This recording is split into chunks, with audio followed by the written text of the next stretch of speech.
Hi everybody, welcome back to Dave's MI Outdoors. I was going to give you guys a quick update on the tower stand. We've got a lot of work done, as you can see. I'm just going to get right to it here because I got to get back on the roof here pretty shortly and get that wrapped up. I'm going to give you guys a quick update here. Got all the walls up. I didn't film it because, like I said, I don't want people copying what I did and get hurt. But I tell you what I did do, because as you can see how tall it is on the, you're looking at the back wall there, the door wall. The front wall and the two side walls, we lifted it up with the tractor, and me and my wife drugged the walls up and stood them up, and one wall a buddy helped me stand up. And then the back door wall here, since the way we had to build it, I set up a block and tackle system across from sidewall to sidewall, and I pulled it up with the side-by-side with the winch. So as you can see, we got all the walls up. So as you can see, we're working on the roof today. We got all the trim around the roof up there. You can see the shingles are growing on. The trim on the sides coming down on the corners are not completely nailed in yet. So if you're thinking they're off, it's because they're not completely nailed yet, because they're only nailed about 1.5 feet down, because I had to nail them from the top so I could, the way I wanted to do it. You can see that the window trim is done on both side windows and half on the front window. And if anybody would like to come over and put the door in, more than welcome to come give me a hand, because that's going to be a chore too. So on the front, give you guys a view of the front. It all looks pretty much the same. All the walls are pretty much the same, all trimmed out. And as you can see, we got some scaffolding there, and that's how I was able to get to the roof. That's the only way I can get to the roof, because I don't own a ladder that tall. It's at least 25 to 26 feet to the roof, and yeah, without the scaffolding that was lended to me, I would not have been able to get up there.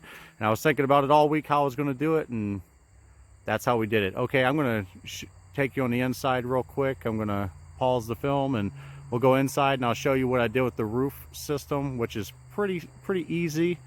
I came up with it, and it is solid as can be. So we'll be back in a second. Okay, so we're inside now. I'm going to show you what I did with the roof system. These are all 2x4s, of course. I went 2x4s because it was cheaper. And what I did when I built the walls, I'm going to show you, because it's not blocked in, and I'm sorry for the bad filming, but this right here is a 2x4 that I screwed to the wall right here with screws all the way across. And then from the outside, I used 4-inch screws to screw all the way through into here, and it is sturdy as can be, and lock this together. And it's kind of unbelievable. I mean, that 2x4s would be that strong. I know it's only 8 foot span, and I know I went really close together at 12 inches.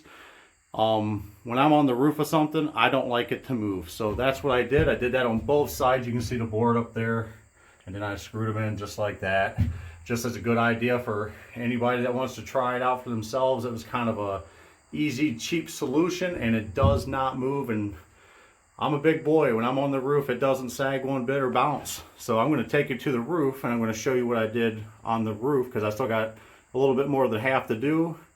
And then I'm going to be done with the video, and I'm going to get back to putting the roof on, because we're supposed to be having rain tomorrow. So hold on a second, I'll go up the scaffold.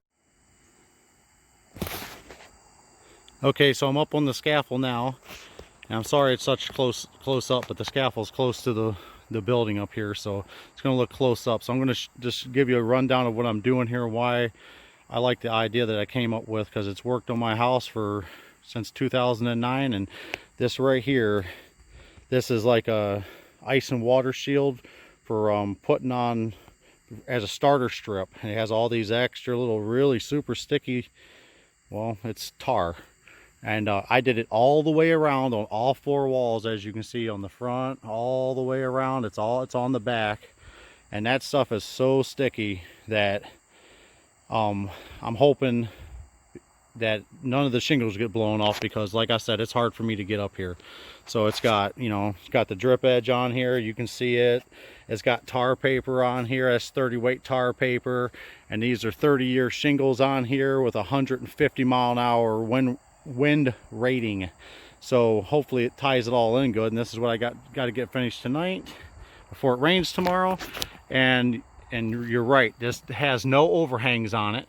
And I'm probably going to get bashed for that a little bit, but you know what? I don't care, because what I'm going to do is, when I'm all done, is I'm going to seal every bit of this. I'm going to seal around the window trim all the way around, all the way down. So when it's all sealed up, all that's going to be sealed, with a 50-year caulk, and then I'm going to paint it with a 25-year stain. I guarantee you that this thing won't leak a drop. So that's an update. And next time I do an update for you, it will be this will be completed, and I'll give you a whole tour of the whole thing. And as you can see, this is how far I'm looking down right now. Like I said, I'm probably a good 20 feet in the air right now. But when you're sitting inside the tower stand, you're 16 foot 6 inches in the air. And this is kind of your view looking down at the food plot. And I really appreciate you guys watching. And any questions, just give me a comment and I'll give you an answer. You guys have a good day. Thank you. Bye.